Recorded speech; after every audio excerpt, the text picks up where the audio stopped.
This is the Cricket Matters podcast, and today we're talking about Zone 2 for cricketers, a beginner's guide. So, James, I think let's just start off in case people don't know what it is. Could you define what is Zone 2 and why is it important for cricketers? God, this is difficult. Right, basically Zone 2 is approximately working between 60 to 70% of your maximum heart rate. It's not hard training, it's not easy training.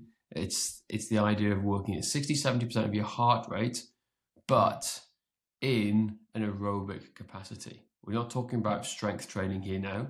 We're talking about the idea of doing cardiovascular work. So walking, running, swimming, cycling, rowing, that type of activities is what we're looking at. Low impact on the heart. Easy cardio, low impact. Because the way strength training develops your heart is very different to the way cardiovascular training develops your heart. Oh, gosh, do you want to go complex and explain that?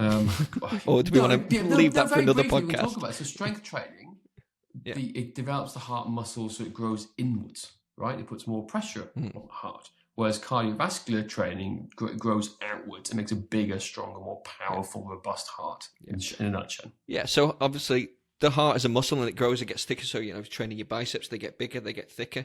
Exactly the same happens with the heart, right? When you're strength training, but we want you to be strong, of course, but we also want to balance that out and have a stretchier, bigger heart. Exactly. More stroke volume, etc. Exactly. Stroke volume is a great way to do it because to pump blood around the body, so you need to be more efficient with how it do. So it's two very different styles of training, but you can't do Zone 2 by strength training. It's got to be cardiovascular based. Would you agree with me then? This is sort of, obviously we've done Zone 2 with our clients for many, many years. We've just introduced it to our German women's cricket team who we are training. Would you agree that most people get Zone 2 wrong? Yes, 100%. 100%. And we had a great debate about it a couple of weeks ago, didn't we? We did. About how we did it, which has ended up us reviewing how we do some of the stuff we do. But if we talk about the three main benefits, right, of Zone 2 training, okay, is number one is fat oxidation and endurance. Now, what is fat oxidation? It's using the right fuel, okay? A lot of people use glucose and sugar to get their energy. Okay, well, same thing, but glucose is their primary fuel source. Now, we want to be using fat as our primary fuel source for a lot of stuff we're doing aerobically because there is an unlimited amount of energy when it comes to fat. Whereas in glucose, we have a storage of about 2,000 calories, and that's all you have. And you burn through it. That's why you're going to have to replete it as fast as you possibly can. And you keep using this and you keep burning out. It's why so many people do a hard, intense workout. They'll burn through their calories and they'll be dead on the floor, right? The body's trying to replenish this storage. But also they'll have this hunger cravings, like crazy. I gotta refuel, and they'll refuel, or they'll do moderate to moderate exercise, which is not in Zone 2, and they'll have these hunger pangs afterwards as well. That's not what we want. To become aerobically fitter, you've got to be efficient both in terms of technique, in terms of movement economy, right? That's which is technique. Aerobic economy, right? Training in the right areas, and also fat oxidation, using the right fuel source. Those are the three key areas we've got to try and figure out. That's number one. Number two is the aerobic threshold. Now, everyone thinks about the anaerobic threshold. Where everyone goes past that, that's the point of no return, where it's like sprinting. You can't sprint as fast as you can for more than 10 to 12 seconds, right? It just isn't going to happen, okay? Right, because that's you going into above your anaerobic threshold. The aerobic threshold, which nobody talks about, is sitting below here.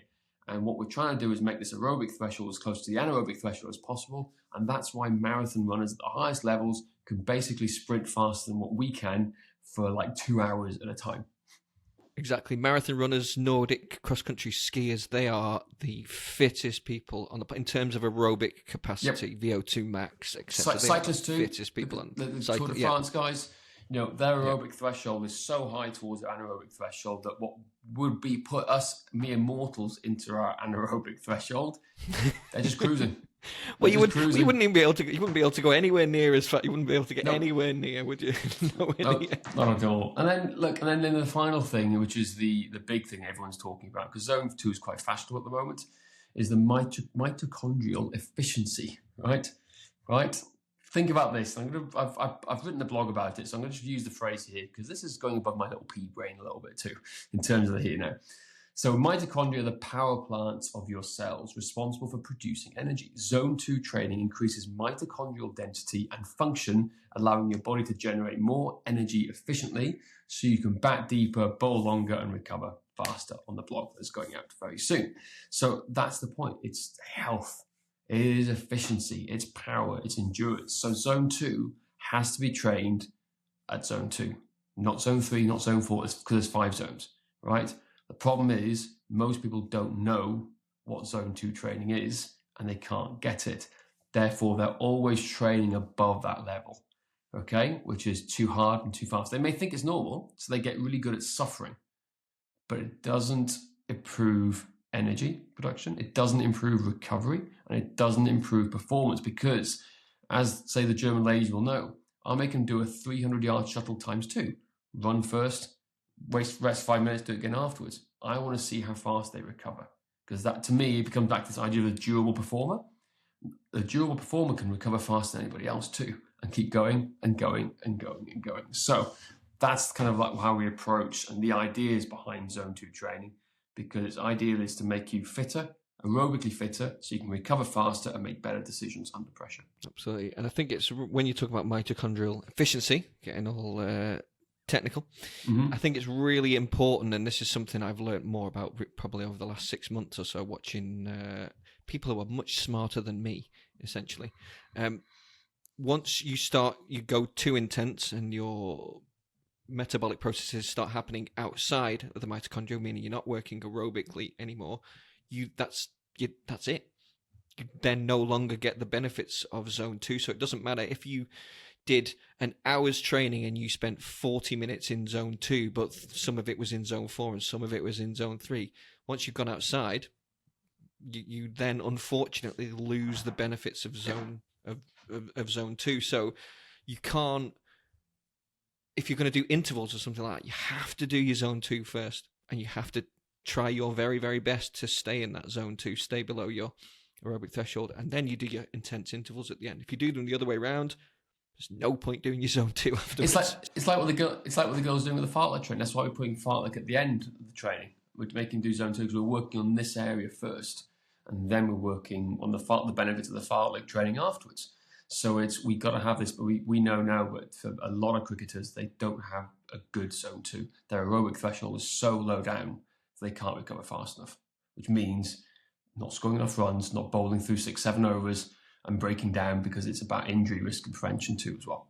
So it's not just athleticism as we're trying to do it. But this is what we came onto the debate the other week, wasn't it? Is how do we determine what is your zone 2 level, what is your aerobic threshold level? Now, the gold standard is lactate testing in the lab. Very few people are going to do that. Yeah. The very highest athletes in the world. Don't walk around with a lactate monitor? Is that what you're saying? Yeah, basically. But you know, it just isn't going to happen. That's not what people are doing. You can't do it. So we used for years the maffetone method, right, which is 180 minus your age. That was what we've used for years, and it's worked really well for us. However, as you kindly pointed out on the research, that people's math levels, when they're comparing them to the lab and comparing to different watches, it's all over the place. Yeah. It was massively. Yeah. That was a really interesting thing, wasn't it? So watched a video of a guy who had tested he's got all sorts of devices, Apple, Whoop, Aura, God knows what else, his Garmin, and it showed all his zones at 1, 2, 3, etc., and the numbers were all over the place. There was some overlap, but they were massively different. And then he got tested in a lab to show exactly what his zone 2, where his zone 2 was in terms of heart rate. And like I said, his watch, if he'd relied on any of his watches, he would have been wrong. Like I say, there was a bit of overlap, but it wouldn't have been correct. And the maffetone method also put him outside, or put him right top end, didn't it? Yep. And he was a fit guy. Let's bear in mind, he was very fit. He'd actually trained for 6 months in zone 2 to expand his zone 2.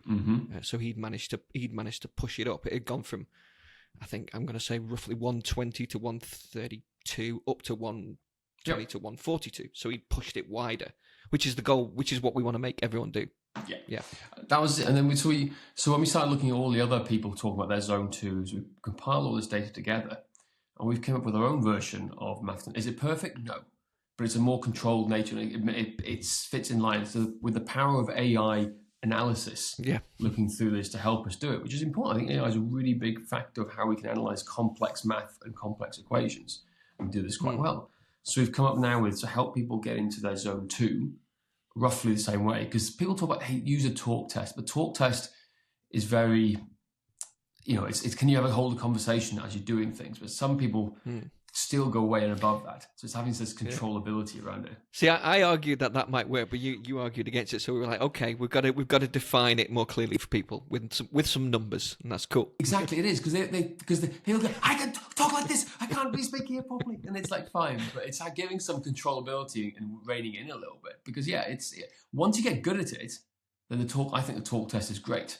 I think it does. You just know what your pace is. But if you give parameters to people at the start, it gets them into the talk test, I think, how we do it. But anyway, we've got this idea of 180 minus your age minus 15 for people who've never done it before, right? So if you're 40 years old, like me, so it's 180 minus 40, so that's 140, and then you take off 15, so that's 125. So I need to be running at a level where my heart rate doesn't get above 125 if I'm a deconditioned athlete, okay? Which is the vast majority. But as you start training this more and get better, we increase this, right, over time. So it then goes to minus 10, minus 5. So we're starting to build it up.